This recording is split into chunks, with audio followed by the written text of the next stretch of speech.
afternoon guys, ayan. Simula na po sila na mag-transfer ng isda papunta sa malaking barko na yan.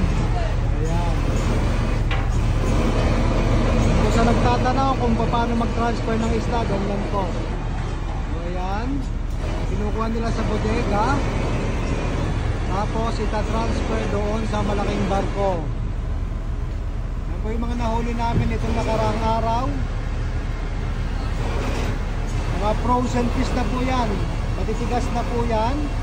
At yan po ay dadalhin na natin sa mga kaning. Wala po ito sa local market o sa palengke, dahil ito po ay purely pang kaning lamang. Ayan, nakikita nyo doon sa loob sila ng, storage.